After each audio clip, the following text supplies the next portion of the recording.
when I say people start to use thought against themselves innocently, people pick up habits of thinking. So for example, some people think if I chew on a problem mentally, that will somehow solve it.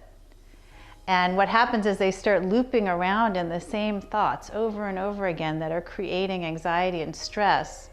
And it's old thinking. It's not new, it's not creative, it's not fresh, and it's not restful. But they somehow, it's such a habit for them that they do it all the time. And once they see that that's what they're doing, they're using their thinking against themselves because they're creating stress, they're creating anxiety, they're not coming up with solutions for their lives, and they're not getting the mental rest that we all need. Then they start to see, oh gosh, I'm doing this to myself. And they can tell by their feeling state what they're doing with their thinking. I'm going to give you an example. For example, here is a cup of tea. This is one of the principles we teach is consciousness, and one of course, is thought.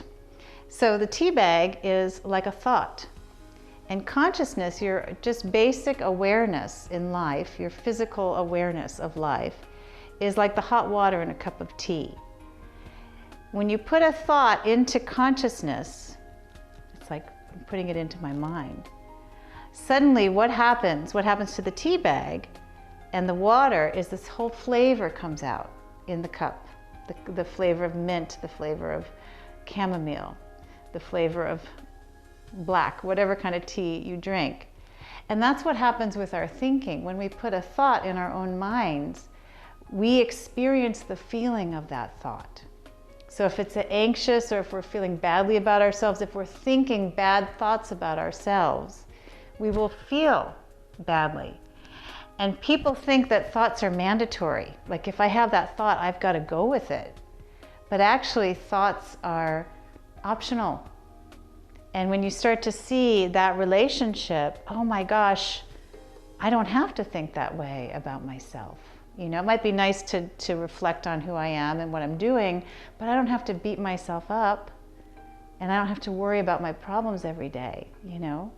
Then we find this incredible capacity to take a step back from our thoughts and watch them pass by without becoming engaged.